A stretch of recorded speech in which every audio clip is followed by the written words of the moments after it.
샬롬. 5월 19일 수요일.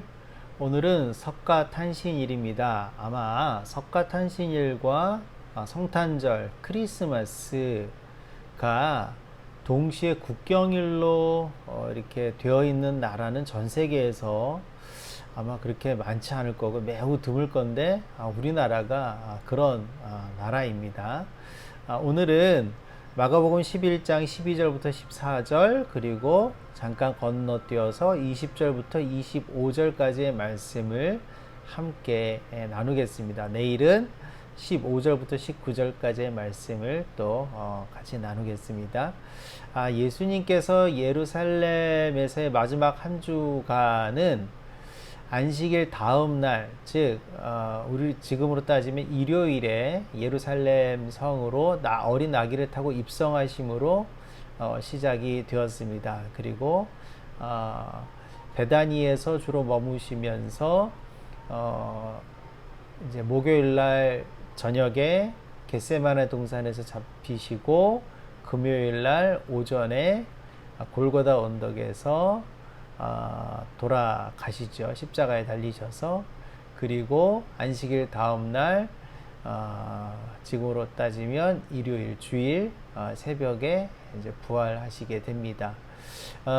예수님이 첫날 그렇게 어린 나귀를 타고 예루살렘 성으로 들어가셨다가 나오셔서 베다니에서 하룻밤 묵으시고, 다시 이제 예루살렘 제자들과 함께 아침 일찍 예루살렘으로 들어가시는데, 예수님과 무리들이 시장하였다고 되어 있습니다. 아마 묵으셨던 곳에서 아침도 제대로 얻어 잡수시지 못하고 나오셨나 봅니다. 이로 보아 미루어 짐작컨대 예수님이 어떤 부잣집이나 어떤 유력한 사람의 집에 머무신 것이 아니라 그저 같이 평범하게 지내던 어떤 한 사람의 집에 머무셨던 것 같습니다. 그 사람이 아침 식사를 대접할 만한 여력이 안 되었던지, 아니면 예수님과 제자들이 눈치껏 빠져나오셨던지, 아니면 금식을 하시려고 그러셨던지 아침을 못 드신 것은 분명해 보입니다. 그래서 들어오시자마자 무화과 나무를 보시고 그 무화과의 열매를 좀 따 잡수시려고 가까이 갔는데, 무화과 나무가 열매를 맺지 못하고 있는 것을 보니까 이렇게 말씀하셨죠. 이제부터 영원히 내게서 열매를 따먹을 사람이 없을 것이다. 이렇게 거의 저주와 같은 말씀을 하십니다.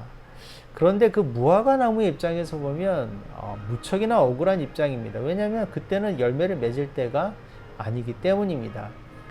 그래서 예수님이 다혈절이셨는지 뭐 어쩌는지 모르겠지만 왜 이러셨을까, 많은 생각을 해보게 됩니다.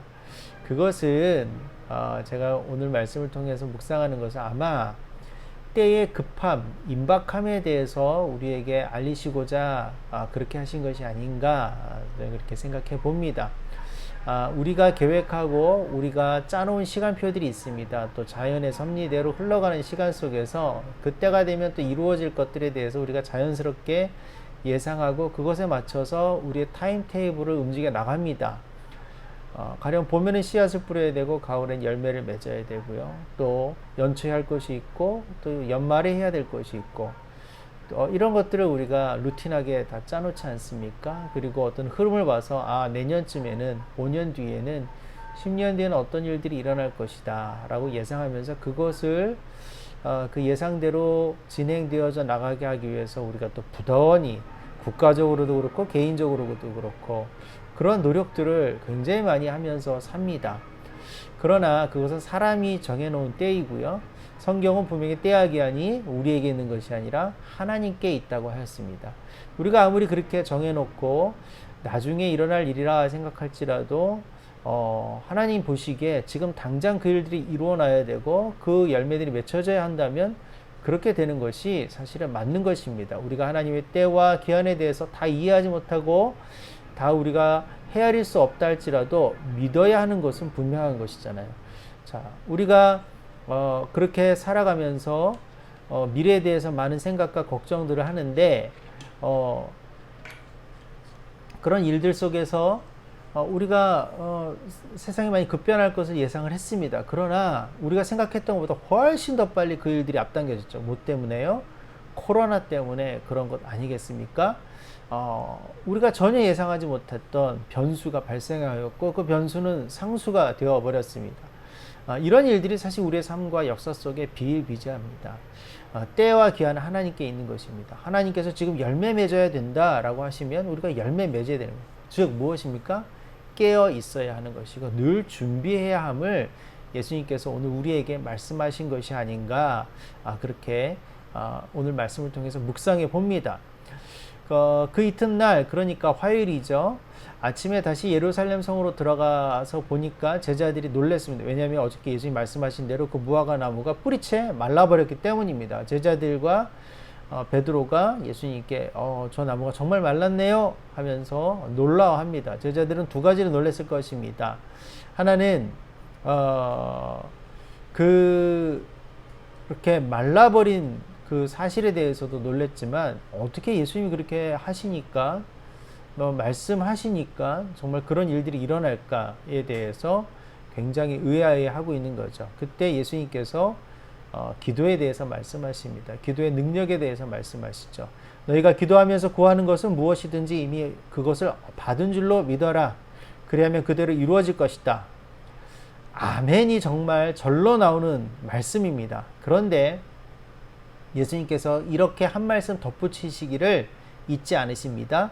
너희가 서서 기도할 때에 어떤 사람과 등진 일이 있으면 용서하여라. 그래야 하늘에 계신 너희 아버지께서도 너희의 잘못을 용서해 주실 것이다.